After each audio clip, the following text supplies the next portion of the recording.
Este absceso cerebral es una condición de riesgo debido a que acarrea cierta mortalidad. Entre un 10% de casos en promedio se muere, pero tiene complicaciones agudas que pueden elevar esa mortalidad hasta un 80%. O sea, el absceso cerebral tiene complicaciones que pueden incrementar dramáticamente su mortalidad. Ahora, en cuanto a la etiología, son una serie de patógenos, una serie grande de patógenos que puede producir un absceso o una colección de pus en el cerebro.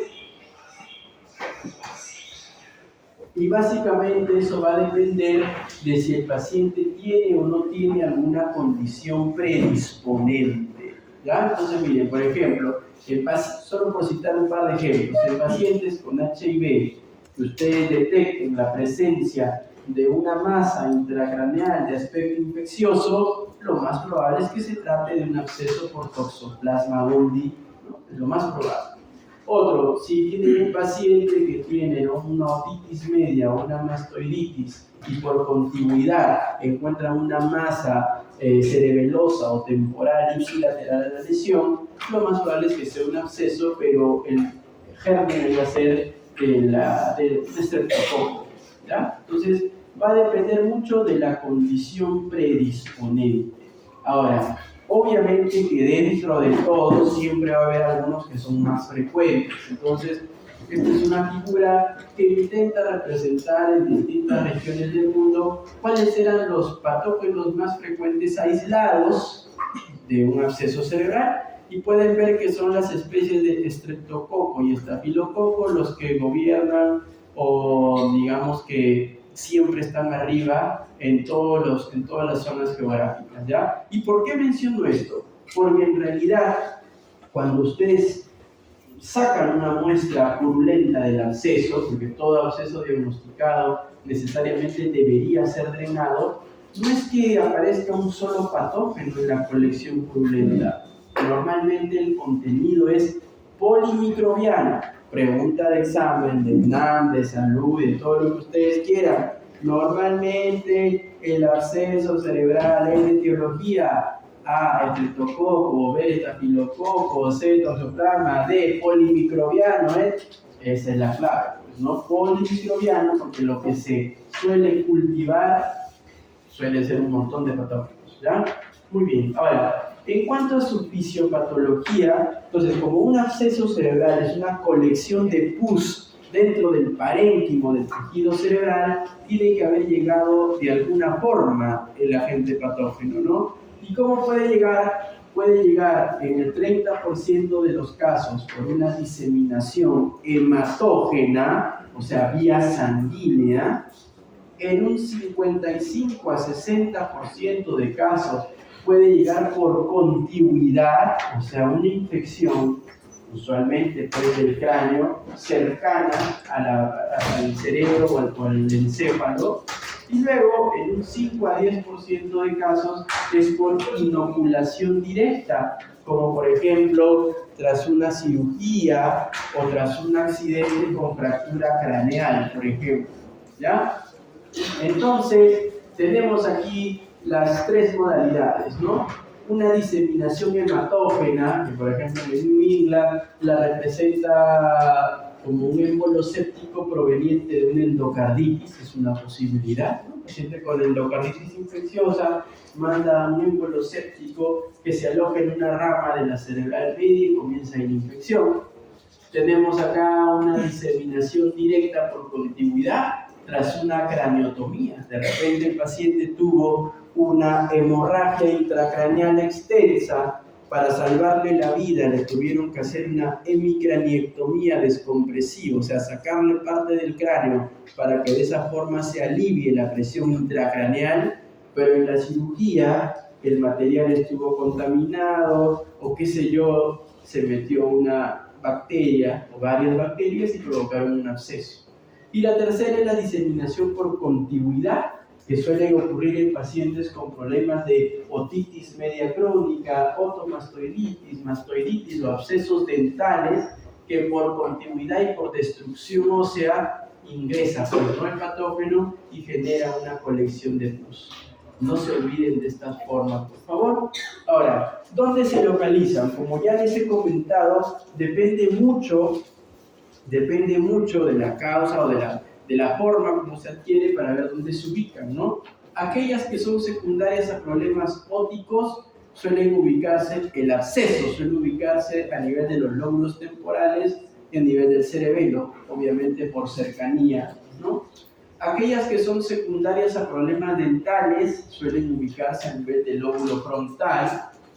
Aquellos que provienen de la sangre por focos, ¿no? Una endocarditis, una neumonía, un empiema renal, etcétera, pueden ubicarse a nivel de la unión de la corteza y la subcorteza, usualmente en el territorio de la arteria cerebral media, y pueden ser múltiples, ¿no?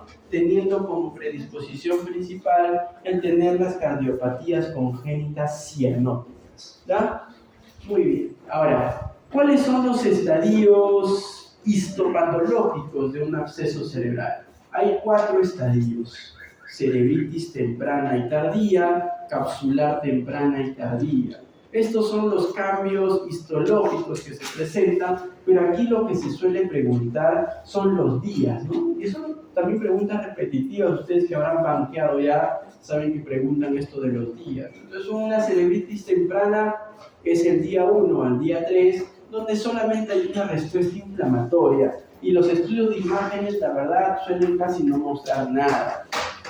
En la cerebritis tardía, que representan los días entre el 4 al 9, ya hay un centro necrótico, ya hay fibroblastos, ya hay formación de vasos. Entonces ya los estudios de imágenes me pueden demostrar hipodensidades, que son tomografías, o hiperintensidades con una captación heterogénea de contraste. Luego tenemos las fases capsulares, donde ya se forma la envoltura del absceso. Por ejemplo, en la capsular temprana, que va del día 10 al día 13, ya se forma una capa delimitada, pero que no tiene tanto centro necrótico, ¿no? Y la capsular tardía, sí, pues ya ustedes pueden darse cuenta de la presencia de una masa encapsulada con contenido purulento. Lo clásico, lo que se suele diagnosticar fácilmente en los estudios de imagen. Entonces, ¿cuál es la clínica de un absceso cerebral? ¿Por qué va a llegar un paciente a ustedes con un absceso cerebral? En primer lugar, por dolor de cabeza. Y ese dolor de cabeza va a estar explicado por un incremento de la presión intracraneal cerrada. Lo siguiente, fiebre. Vamos que es un tema infeccioso importante, entonces va a tener fiebre. Puede tener signo de focalización, claro, porque el absceso está ocupando un lugar en la masa encefálica. Entonces, al ocupar un lugar, va a producir un síntoma de focalización. Por ejemplo, este absceso de acá es un absceso que más o menos es frontal izquierdo, ¿no?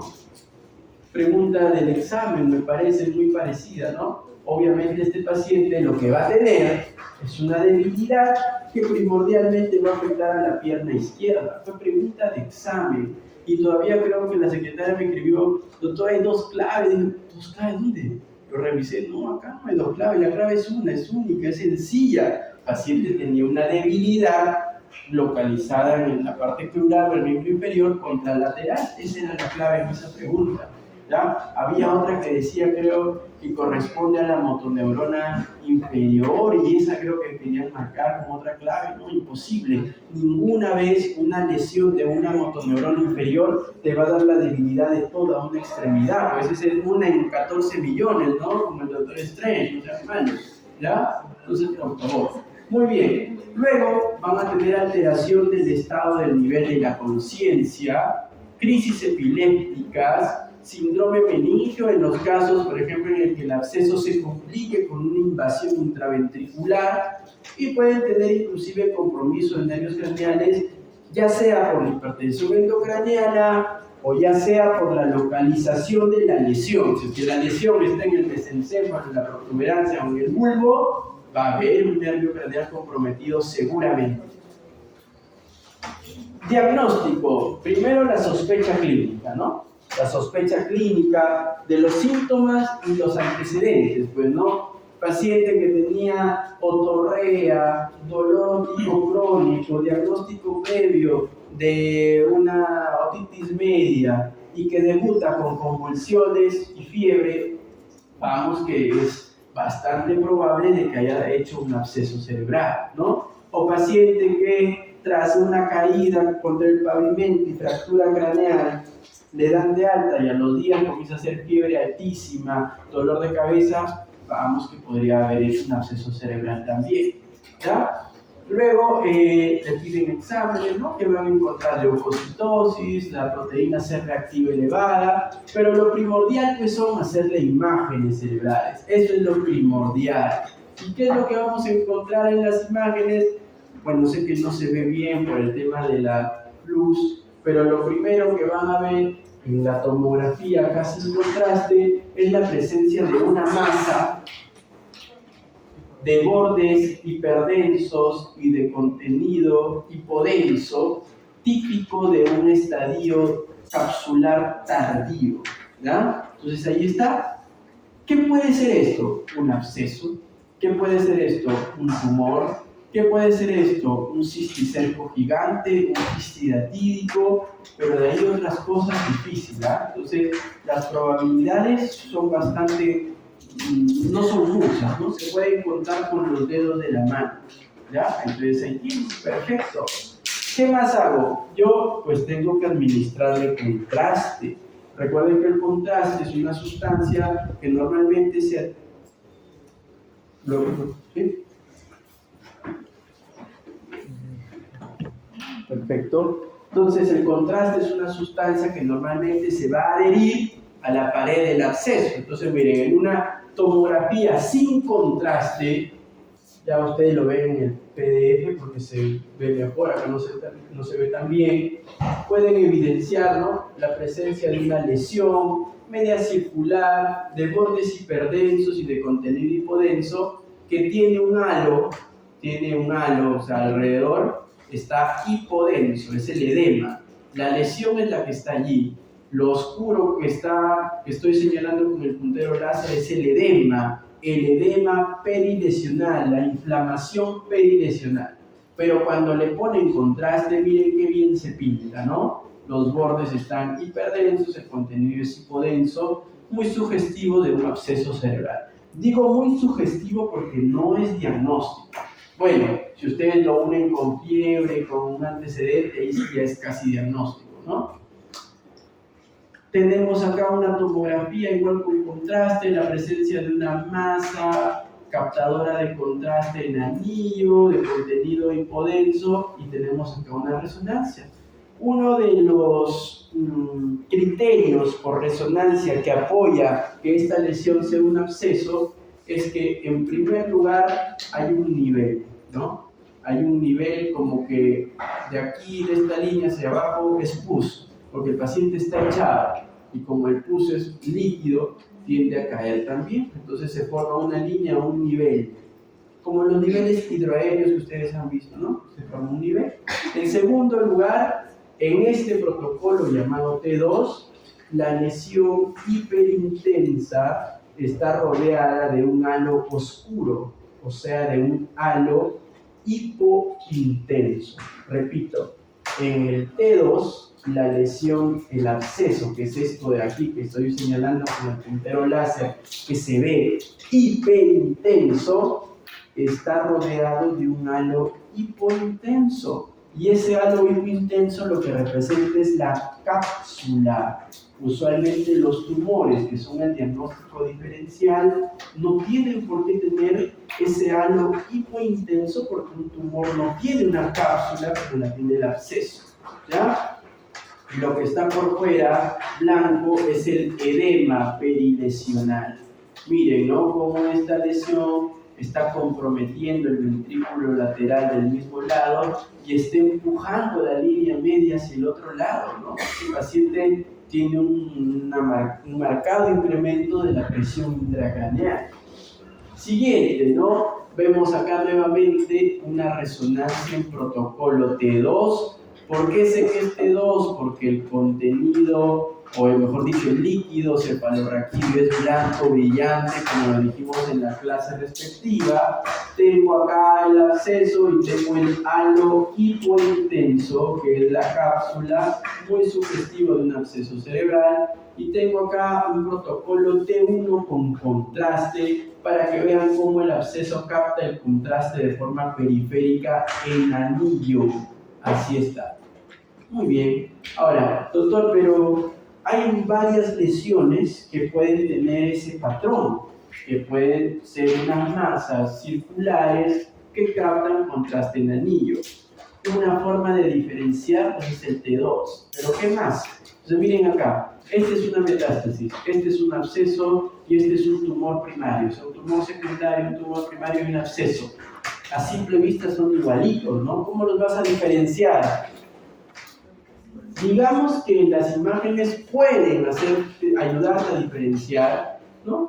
Ya hemos dicho una forma, otra forma es usando otros protocolos. Entonces miren, este es un absceso cerebral, ahí la misma masa. Este es un protocolo de difusión y este es un mapa ADC. ¿Ya? Difusión, recuerden que veía edema citotóxico, muerte celular, necrosis. Y el mapa era como su amigo, ¿no? El que lo complementaba. Miren, ¿no? En el caso de los abscesos cerebrales, a diferencia de los tumores, en el protocolo de difusión, el absceso se ve hiperintenso. En cambio, en el difusión, cuando es un tumor, no se ve hiperintenso.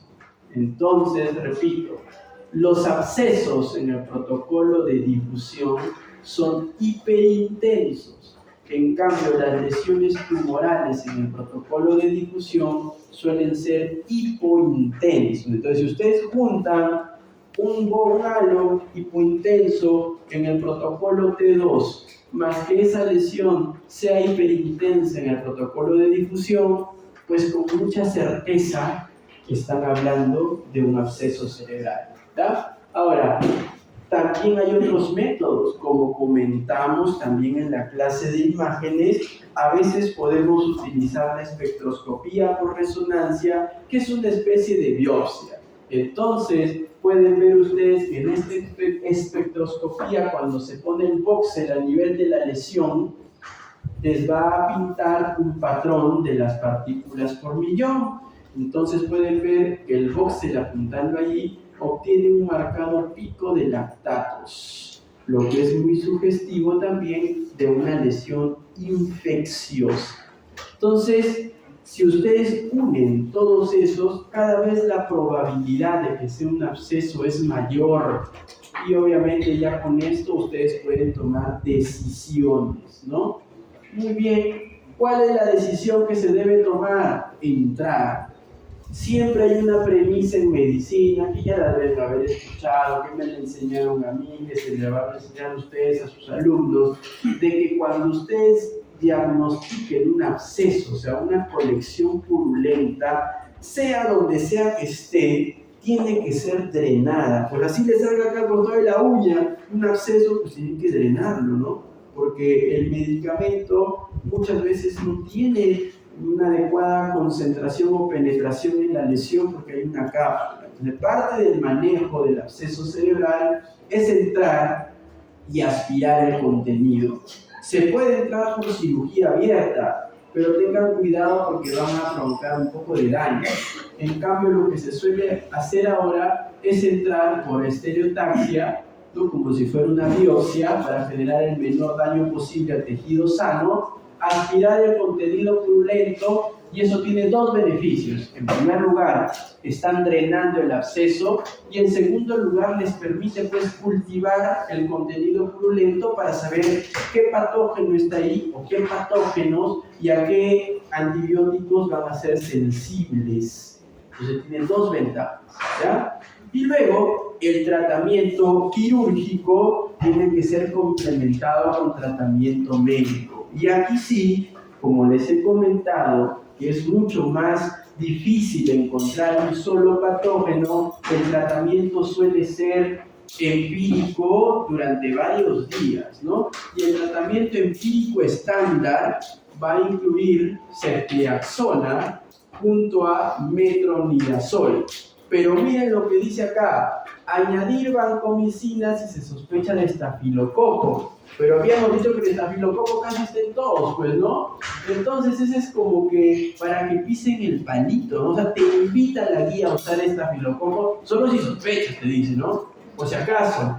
Pero siempre voy a sospecharlo. Entonces, la triada es Ceftriax, Metro y Vanco, ¿no? Entonces, normalmente se da Ceftriax, Metro, Vanco hasta que llegue el resultado del contenido por aspiración cultivado y me diga realmente el antibiograma para el contenido de ese absceso, ¿ya? Y poder obviamente no hacer un abuso del antibiótico, porque ya ustedes habrán visto o verán en estas clases que van a llevar, creo que de infectología o de medicina tropical, creo, ¿no? El uso racional de antibióticos también, porque la tasa de resistencia intrahospitalaria ya es pues masiva, ¿no? Ya no se sabe qué usar. ¿Ya? Muy bien, y obviamente hay otros organismos que van a requerir pues algo más específico, ¿no? Pero ya saben, el empírico, Ceftriax, Metro, Vanco. Ceftriax, Metro, Vanco. Muy bien, ahora, si es que el absceso es causado por otros agentes, como por ejemplo toxoplasma, ahí sí pues no vas a usar eso, ¿no? Sabes que el paciente está inmunodeprimido, sospecha de toxoplasmosis, no vas a usar Ceftriax, Metro, Vanco, ¿no? Ya el tratamiento es diferente. Si sospechas que es un absceso por criptococo, o sea, un criptococoma, no le vas a dar Ceftriax, Metro, Vanco, ¿no? Entonces ya otra cosa vas a utilizar. Ahora, los corticoides, ¿se usan o no se usan? Hay una escuela que no lo usa, ¿no? Porque dice que teóricamente pueden disminuir la eficacia antibiótica, ¿no? Pero obviamente el corticoide ha demostrado disminuir la morbimortalidad en estos pacientes, entonces sí debe usarse un ciclo corto de corticoides que no suele superar los 7 a 10 días. ¿Para qué se usa? Para disminuir justamente la inflamación perilesional. Miren este caso, ¿no? Todo lo que está ahí por fuera del halo hipointenso en T2, todo lo que está fuera es el edema, y el edema produce hipertensión endocraniana. Entonces, para eso usamos los corticoides, para disminuir el edema y de esa forma apoyar en el control de la hipertensión endocraniana. Un ciclo corto de dexametasona en 7 días, excelente, mejora la mortalidad de esos pacientes. ¿Ya? Y solamente para hablarles de las complicaciones agudas, un pequeño paper que alguna vez se publicó cuando yo era residente, la peor complicación de un absceso es que se rompa. El absceso se puede romper, una colección de pus. Y lo peor que le puede pasar al absceso, bueno, no se ve bien, pero ustedes lo van a ver bien en el PDF, este es el absceso, era gigante, y se rompió hacia el ventrículo, o sea, todo el contenido purulento cayó en la cavidad ventricular, ¿no? Entonces, ahí como que al paciente lo condenas, porque tiene un absceso y le provocas de paso una meningitis, ¿no? Porque va el contenido purulento al líquido y luego va al espacio subaracnoideo, entonces se le provoca una meningitis de golpe, ¿no? Obviamente que la mortalidad de esta complicación es cercana al 80%. Aquí es una cirugía de emergencia, colocar un drenaje ventricular y dar antibióticos por largo tiempo. Este reporte eran 2 casos, ¿no?, de ruptura intraventricular. Los 2 vivieron, pero los 2 permanecieron en el hospital como 3 meses, ya no querían ir al final, querían estar ahí, ¿ya? Se adaptaron. Miren otro caso, acá tienen el absceso y miren cómo se abre el ventrículo. Prácticamente se comunica, diseca el absceso al ventrículo y termina vaciando el contenido purulento. Felizmente, con manejo de biopsia o de estereotaxia y antibiótico, logran mejorar y casi desaparecer la lesión, ¿no? Muy bien, eso es todo y vamos con la última. Yo sé que ya se quieren ir, créanme que yo también me quiero ir. La delegada me dijo que para hacerlo virtual, me dijo, increíble, ¿verdad? No se puede, me han dicho. He preguntado a ellos, no, hay que incidir con esos alumnos porque se están desviando, me han dicho. A la derecha.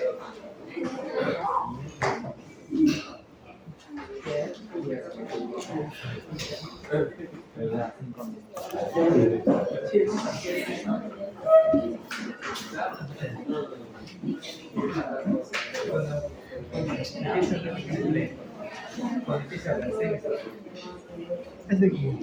Ya, y la última clase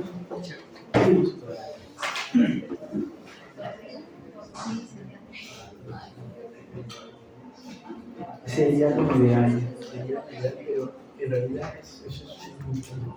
O sea, es imposible que lo metas antes, antes de ir. Probablemente se dice que las siguientes 24 48 horas se ve en el. Eso va a afectar obviamente, claro que sí, pero yo que sé.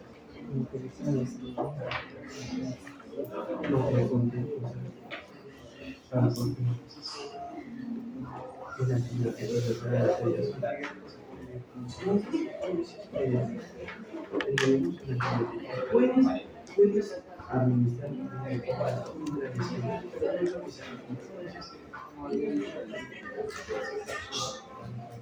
claro, pero es consulta que está bien particularizado. Entonces, tenemos mucho talento, mucho brillantes. La mundo ideal del tratamiento debería ser aspiración de antibiótico-terapia, pero es una enfermedad que entra en esta programada. Perfecto. Entonces, la última clase, ya para poder irnos tranquilos, ¿cierto? Ya, muy bien. Habla de aquellas infecciones del sistema nervioso central asociadas a la infección por el HIV, ¿no? Entonces, amerita su clase porque son entidades bastante particulares que requieren un manejo individualizado. Entonces, ¿qué patología vamos a tocar aquí? Vamos a tocar a la toxoplasmosis cerebral, a la criptococosis cerebral y muy brevemente a la leucoencefalopatía multifocal progresiva, producida por el virus JC o de John Cunningham, ¿no? Muy bien, entonces, hablando de la toxoplasmosis cerebral, lo primero que tienen que tener en cuenta es que de aquí, incluyéndome, si nos sacan una prueba para ver si hemos tenido contacto alguna vez con el toxoplasma, hasta el 80% en países de Sudamérica va a salir positivo, ¿no? Más aún a mí que le gusta vivir, dormir, comer, jugar con sus gatos, que los tienen ahí, que los humanizan, les hacen daño a los animales, les tienen más todavía, ¿no? Yo sé que acá hay varios cat lovers, ¿no? Así que por favor tengan cuidado. Pero en realidad estén tranquilos, ¿no? En realidad hay que estar tranquilos porque mientras sus CD4 no bajen, ustedes van a vivir en simbiosis con el toxoplasma gónico. No pasa nada. ¿Ya? Pero obviamente que miren, ¿no? En pacientes con conteos por debajo de 100, el 30% de ellos sí puede tener una reactivación de una infección o de un contacto previo que comprometa el sistema nervioso central. Y ocurren alrededor entre, o sea, una toxoplasmosis cerebral puede ocurrir entre el 3 al 15% de pacientes que ya están en estadio SIDA. ¿Ya? No se olviden. La última viñeta es la más importante y la vamos a repetir como 2 o 3 veces en estas diapositivas. Es la primera causa de infección focal en pacientes con HIV. O sea, en castellano, si un paciente con HIV se presenta ante ustedes con una focalidad neurológica, increíble, con una focalidad neurológica, asuman que tienen toxoplasmosis, porque es lo primero que tienen que descartar, ¿ya? Muy bien, sigamos. Este es un estudio antiguo, pero interesante, lleno de fortalezas, por más de que usted diga, doctor, que es un estudio observacional mexicano, no pasa nada, no, es un estudio tan rico solamente para mostrar una realidad de un país que, vamos, que epidemiológicamente es muy parecido al nuestro. Entonces, miren, ¿no? La cosa es que la tabla representa los principales diagnósticos neurológicos en pacientes con HIV en 14 años. O Entonces, la primera fortaleza es el periodo de recolección de los datos, que es bastante amplio, ¿no? Pueden ver de que los principales diagnósticos arriba, toxoplasmosis en casi el 50% de los pacientes hospitalizados, seguido de criptococosis en el 23%, tuberculosis en el 10% y otras, ¿no? O sea, no vas a pensar en una meningoencefalitis bacteriana, en un absceso polimicrobiano no toxoplasmótico, por así decirlo, en una encefalitis viral, no. En ese grupo de pacientes, o piensas en toxo, o piensas en cripto, o piensas en tuberculosis, ¿no? Toxo, si es que es una lesión focal, como un absceso; cripto, si más bien tiene la forma de presentación de una meningoencefalitis; y lamentablemente la tuberculosis se puede presentar como cualquiera de las dos, ¿ya? Muy bien, ahora, entonces ya saben que el agente infeccioso de la toxoplasmosis es el Toxoplasma gondii, y también sabemos que la mayoría de veces la enfermedad se va a producir por una reactivación de una infección previa. O sea, de todos los cat lovers que tienen ahí ya su toxoplasma, en ellos se va a producir por una reactivación. Es raro que sea que es raro que se deba por una primoinfección. Y ya saben estos valores ustedes. Ya saben que según el CD4 y su número van a sospechar en ciertas patologías, ¿cierto? En el caso de la toxoplasmosis hay que sospecharla cuando el CD4 cae a 200. Doctor, pero hace un rato dijo 100. No, pero acá vean lo que dice. Acá es un porcentaje. Pero ¿en quiénes hay que sospechar cuando cae por debajo de 200? Esto es lo que se va a preguntar. Por debajo de 200. No se olviden, ¿ah? Seguimos. Ahora, acá tenemos el agente patógeno en sus 3 estadios. Tienen al ovoquiste, al quiste tisular y a los taquizoitos. Y el ciclo biológico que ustedes ya conocen, pues, ¿no? Siendo roedores, aves y animales menores los que normalmente contienen a estas formas evolutivas del parásito, pero por algún motivo pueden llegar hacia otros animales comestibles, ¿no? A los vegetales, y acá están ustedes en contacto con las heces de los gatos, y eso puede producir su contaminación, ¿ya? Entonces, ojo, miren, ¿eh? Ustedes están acá.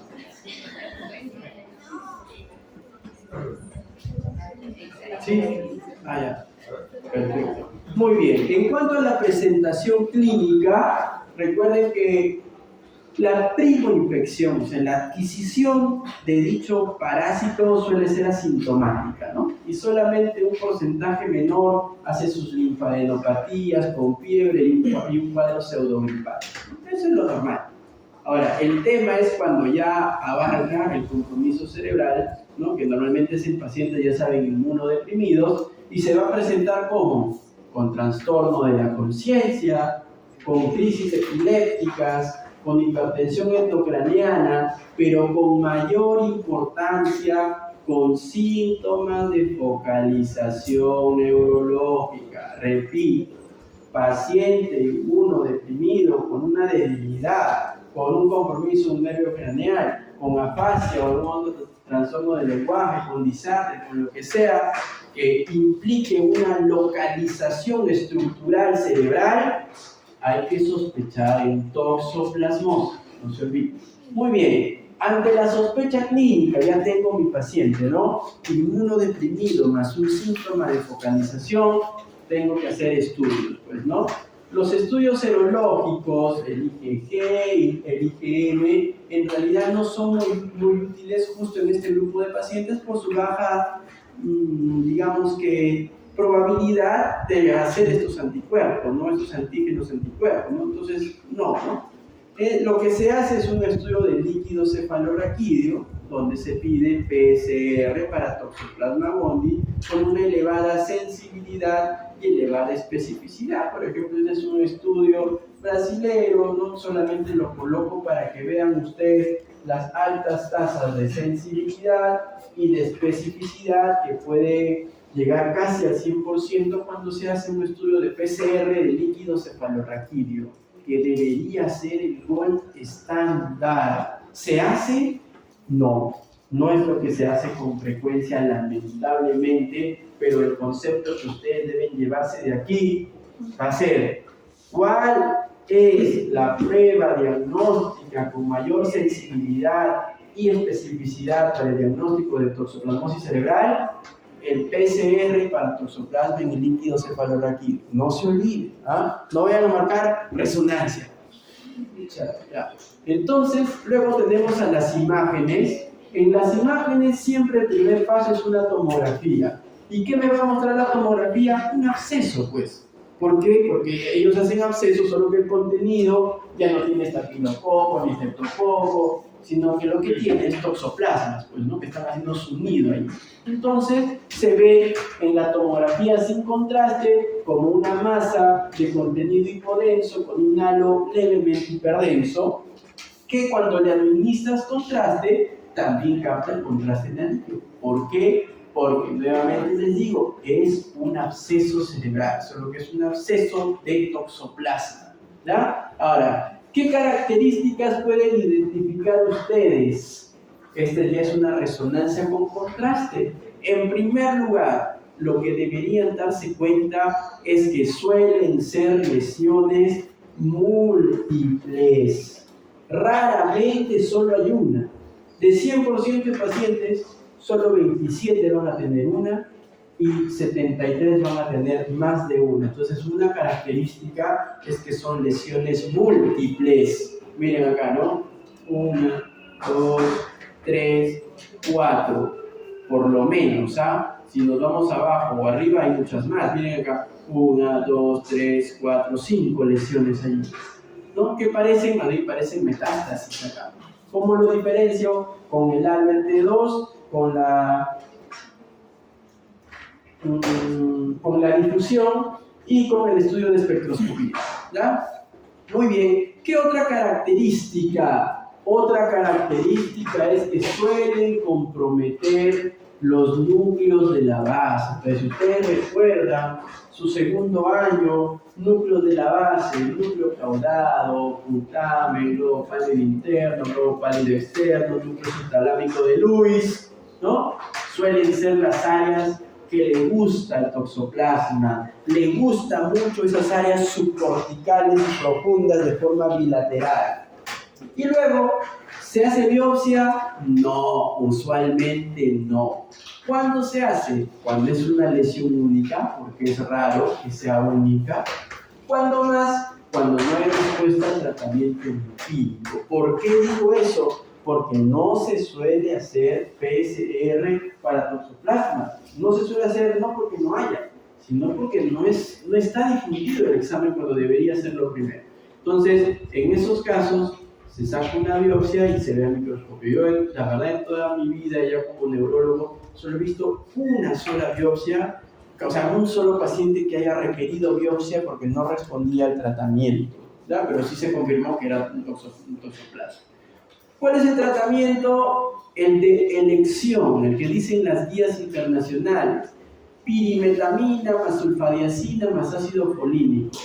Pero aquí en el Perú nunca te aburres, pues nunca te puedes aburrir acá, y porque no hay ni el primero ni el último. Entonces, no hay, pues, tienes que ir a la segundo escalón, que es trimethoprim con sulfamethoxazol, ¿no? Felizmente ya se han comparado y se dice que la eficacia es igual, ¿no? Entonces no hay ningún problema. Van al segundo, a su TMP con sulfamethoxazol, y si es que son alérgicos a las sulfas los pacientes, hay una alternativa que es con clindamicina endovenosa, ¿ya? Lo que sí hay que decir es que la recuperación también es espectacular. Como el toxoplasma no suele tener resistencias, hay una respuesta espectacular al tratamiento. En cuestión de días, el paciente que estaba mal, que ya le habían bajado el dedo, lo ve súper bien, ¿ya? Entonces hay una excelente respuesta al tratamiento. ¿Qué más? Hay que dar corticoides, obviamente, por el edema perilesional, ciclos cortos, ya saben, hay que dar terapia antirretroviral de gran actividad. Si es que no lo tenía, se instala, y si es que lo tenía, se continúa. No tiene por qué interrumpirse, ¿ya? Y hay que hacer un control con neuroimágenes entre las 4 a 6 semanas, porque así como hay una mejoría clínica, también hay una mejoría radiológica espectacular, ¿ya? Miren, el 74% de los pacientes mejoran al 7º día y el 91% mejoran al día 14, con casi una reducción total de las lesiones, ¿no? Entonces, felizmente, sí tiene un buen pronóstico este cuadro en la gran mayoría de pacientes, ¿ya? Vamos con el segundo. El segundo es la criptococosis cerebral. La criptococosis cerebral representa la infección fúngica o por hongos más frecuente en los pacientes con HIV. Miren que no es tan infrecuente, ¿ya? 2 a 7 casos por 1000 habitantes o por 1000 pacientes con HIV por año, perdón, ¿no? Y 1 millón de casos al año en el mundo. Es bastante, ¿ah? Es bastante, ¿no? Y el 89% de todos los casos de criptococosis en inmunodeprimidos se localizan en el sistema nervioso central. Ahora, si habíamos dicho que toxoplasmosis es igual a inmunodepresión más síntomas de focalización, hay que decir que criptococosis es igual a inmunodepresión más síntomas o signos meningeos, ¿ya? Es igual a eso. Es el caso clínico que les van a poner en el ENAM. Así les van a poner: paciente inmunodeprimido de 28 años que acude a la emergencia por dolor de cabeza, fiebre, al examen, rigidez de nuca y signo de Kerner. ¿Qué es? Criptococosis cerebral, ¿ya? Es el caso clínico típico, así lo ponen. Entonces ya saben que hay dos tipos, el neoformans y el neoformans gatti. Cuidado con el gatti, porque el gatti sí puede producir enfermedad en inmunocompetentes, pero es rarísimo, ¿ya? Muy bien, sigamos acá. Ya saben que el foco primario es el foco pulmonar, ¿no? Ahí se queda hospedado el criptococo, ahí vive de forma simbiótica con ustedes, que suele ser un foco asintomático. En cambio, en el sistema nervioso central, el foco latente son las meninges. Es por eso que cuando cae el CD4, el cuadro que produce es un cuadro meningio, ¿ya? Y miren, acá sí es 100 CD4, menos de 100. Para toxoplasma es menos de 200. Para criptococo es menos de 100, no se olviden, ¿ya? Entonces, nuevamente, su ciclo biológico, ahí las palomas, ¿no? Aquellos que les gusta alimentarlas, son bonitas, las acarician, le tiran, ¿no? Van al parque, ¿no? Le tiran ahí, ¿no? Las esporas pues ingresan y se alojan como su prima infección a nivel pulmonar, ¿ya? Y en la reactivación, cuando caen sus CD4, hay una diseminación al sistema nervioso central, lo que origina pues la enfermedad, ¿ya? ¿Cuáles son las manifestaciones clínicas? Dolor de cabeza y síndrome meningeo. Dolor de cabeza y síndrome meningeo. La focalización neurológica es rara, porque la formación de un absceso por criptococo llamado criptococoma es rara e infrecuente, ¿ya? Entonces no se olviden. Inclusive miren lo que dice arriba, a veces es un hallazgo, a veces son pacientes con HIV que acuden a sus consultas de infectología regularmente, pero tienen dolor de cabeza, ¿no? El infectólogo, no, tómate paracetamol, tómate esto, porque vamos que no siempre tienes que pensar en algo malo, ¿no? Pero cuando el dolor es recurrente y es progresivo, hay que sugerirle una punción lumbar y muchas veces se encuentra el criptococo ahí, ¿ya? El diagnóstico, ya tenemos la sospecha clínica, ¿no? Inmunodeprimido con un síndrome meningio, la sospecha clínica. Se hacen estudios serológicos de sangre que pueden incluir un antígeno para criptococo con una sensibilidad del 93%, es alta, y es en sangre, ¿ah? Pero lo ideal es hacer un estudio de líquido cefalorraquídeo, donde lo que vamos a encontrar es un incremento de la presión intracraneal que se va a manifestar por un aumento de la presión de apertura o la presión de salida del LCR. Puede haber un incremento leve de células, una hiperproteinorraquia, pero va a haber la presencia del antígeno de criptococo con una sensibilidad superior al 95% y la prueba se denomina criptolátex. Criptolátex, esa es la prueba, criptolátex. La hacen en muchos lugares aquí en Lima, no está cara la prueba, hasta la última vez que yo averigué estaba creo que 150 soles, es caro, pero no es tan caro, ¿ya? Entonces la mayoría de pacientes sí lo pueden hacer y genera un diagnóstico rápido y oportuno. En el Perú, fuera de Lima, el Perú no es Lima, por si acaso, fuera de Lima hay que hacer el famoso estudio de la tinción de tinta china que permite ver a las levaduras, inclusive algunas de ellas en procesos de división, ¿ya? Muy bien, entonces tienen aquí a las distintas pruebas, ¿no? Antígeno en líquido, cultivo en líquido, tinción de tinta china, ¿no? Y antígeno en suero. Y ustedes van a ver que el porcentaje de positividad suele ser mayor en aquellos que detectan antígeno en líquido cefalorraquídeo. Entonces es la prueba ideal, lo que ustedes deben pedir. Ante sospechas de criptococo, criptolátex en LCR, ¿ya? Si por A o B motivos no le pudieron hacer función, criptolátex en suero, ¿ya? Muy bien, seguimos. Esta es la tinción de tinta china, en la que se ven así, ¿no? Las levaduras con un halo oscuro y un contenido brillante. Se suelen ver así, ¿no? Ahí se ven más, un montón. Mira, algunos en procesos de división o de gemación, inclusive casi separándose, acá también, allá también. Y las imágenes. En realidad, en la mayoría de casos, en el parénquima o el tejido cerebral no se deberían ver lesiones, ¿ya? Entonces, esa es la premisa. En la mayoría de casos, en el parénquima cerebral no deberían haber lesiones.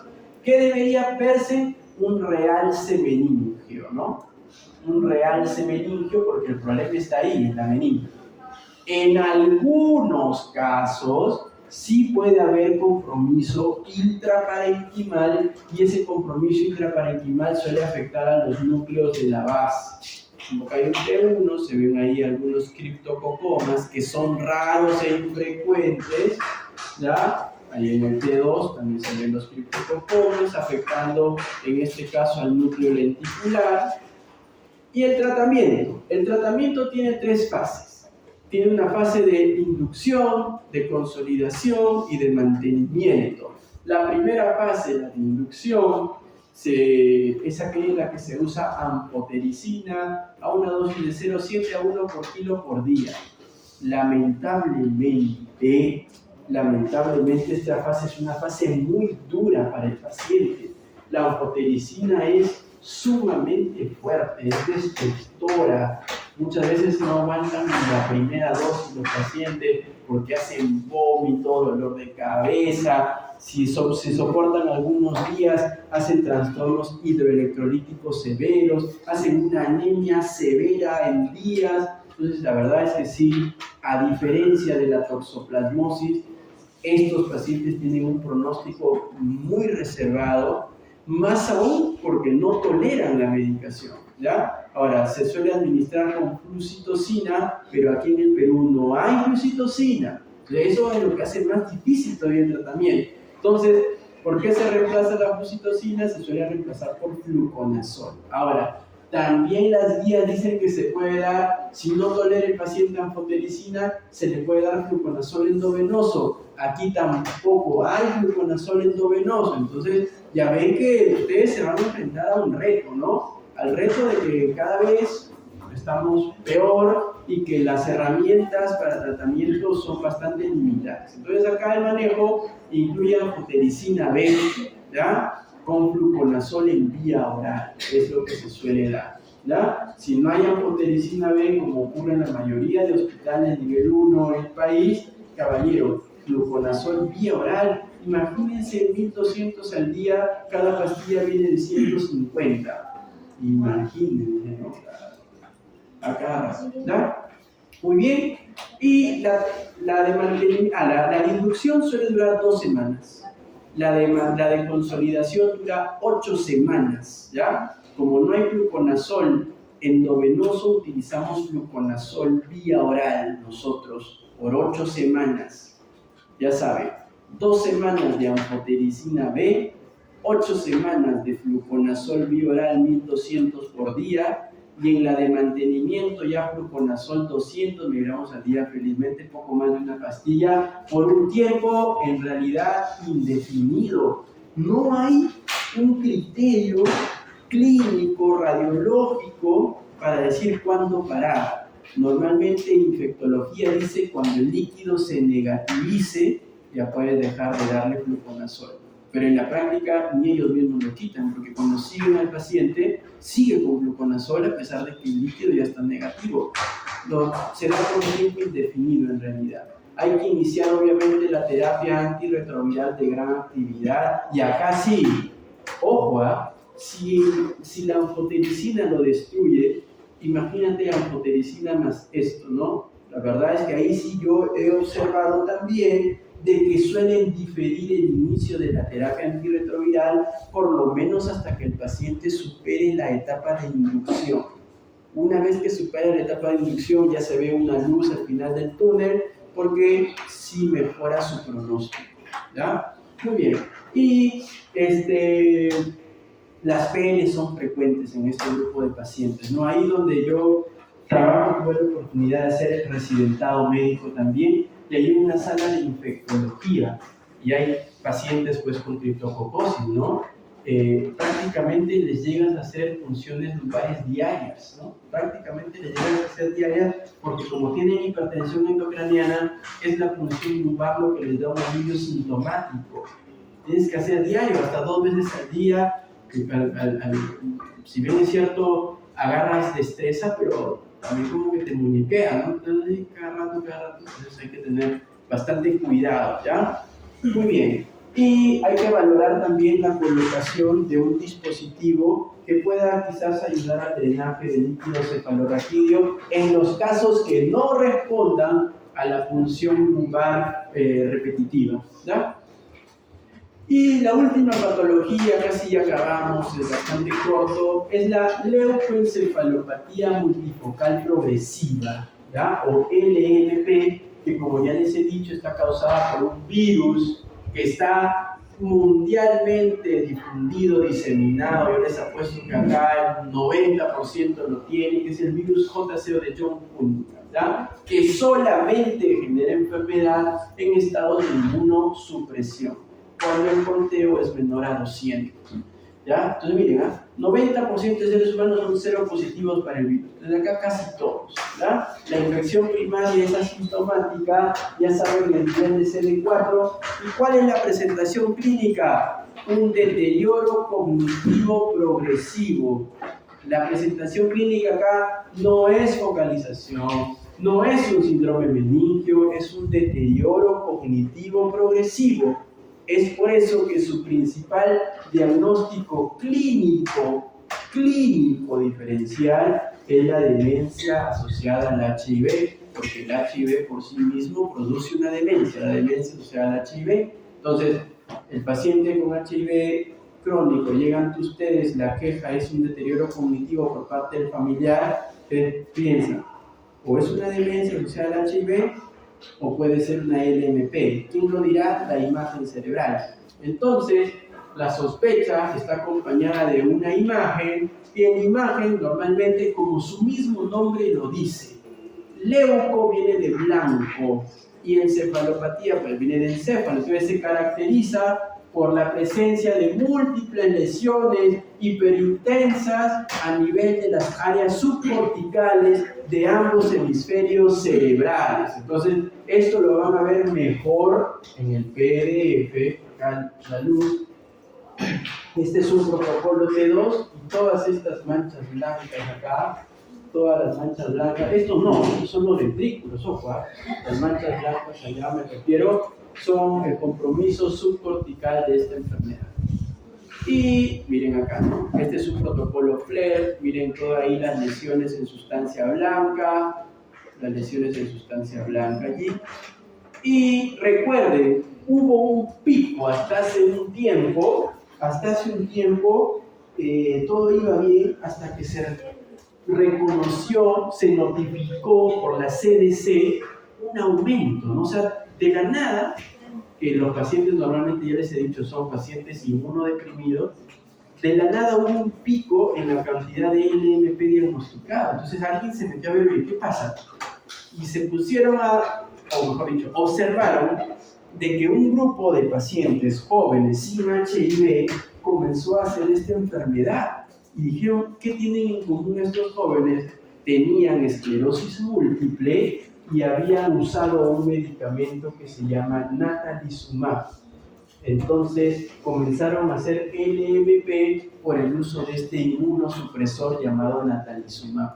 Rápidamente se notificó, se asoció el uso del medicamento con este cuadro, pero el medicamento no se ha suspendido, porque el medicamento, vamos, que tiene un nombre ganado en el manejo de esa otra enfermedad. Entonces lo que se hace es usarlo con precaución, ¿ya? ¿Cuál es el tratamiento? Terapia antirretroviral de gran actividad. ¿Por qué? Porque el objetivo acá es subir los CD4. Si suben los CD4, poco a poco esas lesiones van mejorando en la mayoría de casos, aunque hay otros que sí dejan lesiones residuales. ¿Qué otros tratamientos? Interferón, metilprednisolona, etc. ¿Ya? Muy bien, eso es todo. Muchas gracias por su presencia. La mitad del salón se ha ido, Basti, la mitad del salón se ha ido, así que, por favor, luego no me quedan, el examen es todo difícil.